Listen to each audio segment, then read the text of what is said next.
बड़ा ही नरम और गर्म है। जी। एक तरफा लहर है। हमारे विपक्षी दल हैं, सब ध्वस्त है, पस्त है और सब निरस्त है। केजरीवाल जी कहते थे कि भैया मैं मर जाऊंगा अगर कांग्रेस के साथ काम नहीं करूंगा।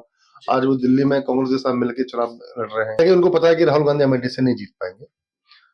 वायनाड से भी इनको इस पर खतरा है। कोई मतभेद नहीं है, कोई दोष भी नहीं है, तो मुझे लगता नहीं कि वो रायबरेली की सीट बचा पाएंगे। गर्म है, आधी सीटों पे चुनाव हो चुका है और इसी आधी सीटों के चुनाव के बाद हम लोग राष्ट्रीय नमो सेना के राष्ट्रीय महासचिव मुकेश पांडे जी के साथ हैं। तो पांडे जी, आपका स्वागत है।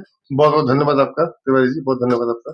मैं पांडे जी ये पूछना चाहता हूँ कि लगभग अब तो आधा चुनाव हो गया है और जैसे आपने हमेशा पीछे भी भविष्यवाणी की थी एमपी चुनाव को लेके और राजस्थान के चुनाव को लेके और छत्तीसगढ़ चुनाव को लेके, और वो आपकी भविष्यवाणी बिल्कुल सटीक साबित हुई।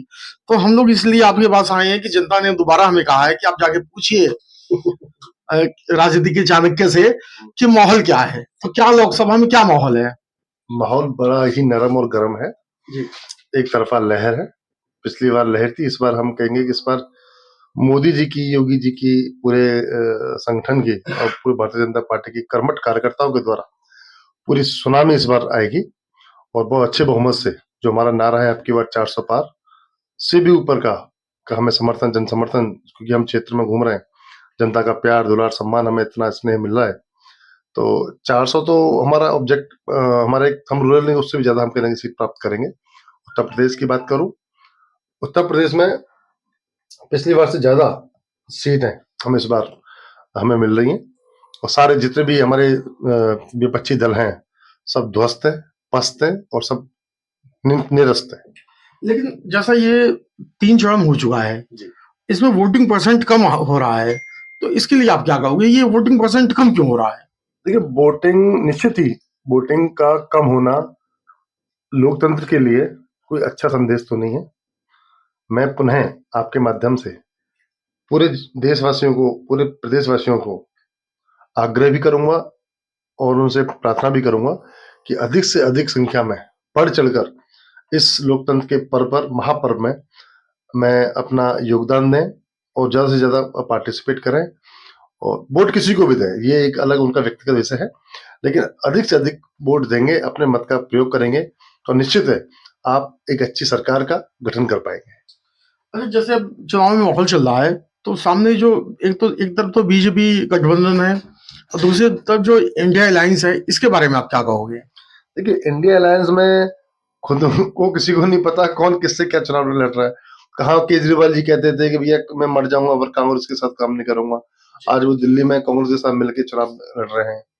कहाँ पकड़ लीजिए उद्धव ठाकरे जी के महाराष्ट्र में, कहाँ लालू जी, कहाँ ममता बहन बनर्जी। सबका देखिए, सब सारे के सारे ये लोग स्वार्थी लोग हैं। केवल इनका मेन एक उद्देश्य है कि मोदी हटाओ, और ये हमारे लिए एक बड़ी, हम इसको बड़ी पॉजिटिव लेते हैं कि इन हमारे बिना कुछ किए हुए हमारा प्रचार एडवर्टीजमेंट हो जाता है जी। तो हमें तो कुछ प्रचार की जरूरत ही नहीं है। माननीय मोदी जी इतनी मेहनत कर रहे हैं, हमारे प्रधानमंत्री इतनी मेहनत कर रहे हैं, गृह मंत्री घूम रहे हैं, रक्षा मंत्री घूम रहे हैं, हमारे मुख्यमंत्री इतना 3-3 4-4 सभाएं रोज की कर रहे हैं, रैली कर रहे हैं, रोड शो कर रहे हैं और जनसभाएं कर रहे हैं।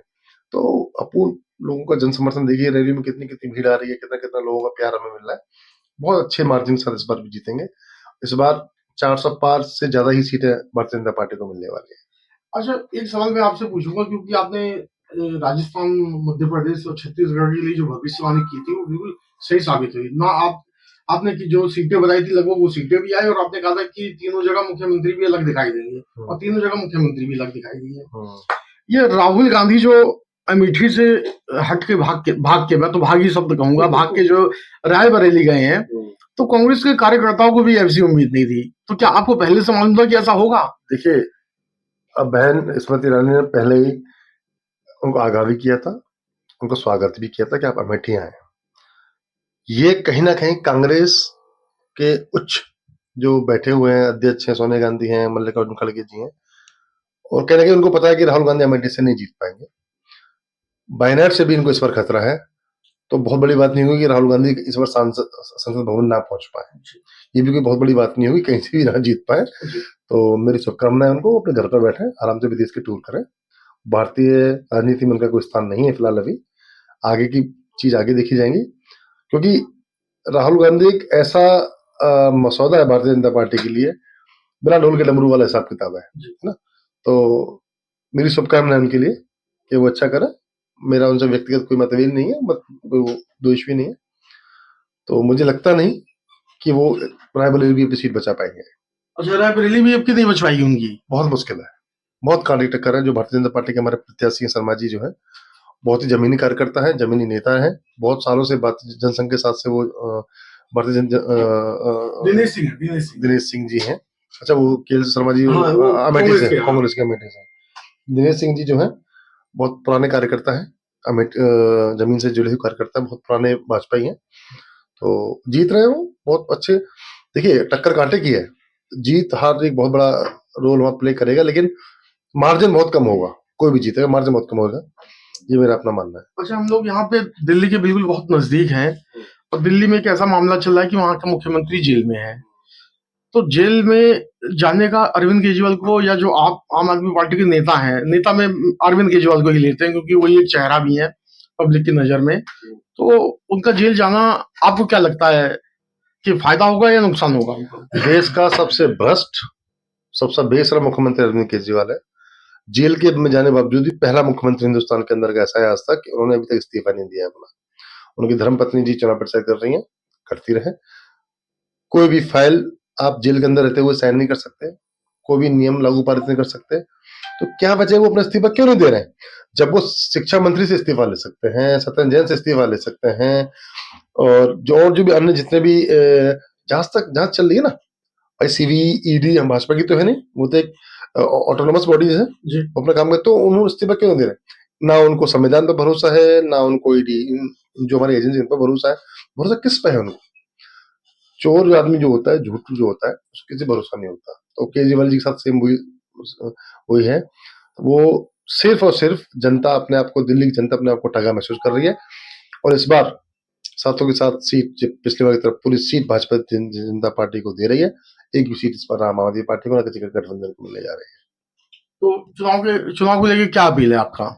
मेरी अपील है जितने भी मतदाता हैं, युवा वोटर से निवेदन भी है, अपील भी है कि ज्यादा से ज्यादा बाहर निकलें और अपने मत का प्रयोग करें, और देश के आने वाली नई सरकार को मजबूती दें, और मोदी जी को मजबूती दें, क्योंकि आने वाली वही है। अच्छा, मैं आखिरी में एक दोबारा ये सवाल पूछूंगा कि लोकसभा चुनाव में कितनी सीटें आप दे रहे हो? बिल्कुल ईमानदारी से बताना, यहाँ कोई राजनीतिक बात नहीं है। एक मैं आपको, जैसे आपके शहर का काम करते हो और वहां अंकों की आप जादूगर हो, तो यहाँ आप बिल्कुल सच्चाई से बताना।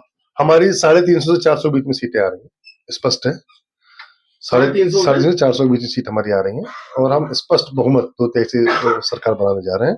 पुनः तीसरी बार यही प्रधानमंत्री पद की शपथ लेंगे, और पुनः देश को, हमारा मकसद, उद्देश्य भारतीय जनता पार्टी के कार्यकर्ताओं का, नेताओं का, कि देश को नंबर 1 की इकोनॉमी बनाना है, उनको ग्रोथ देनी है। यही उद्देश्य के साथ जय हिंद, जय भारत।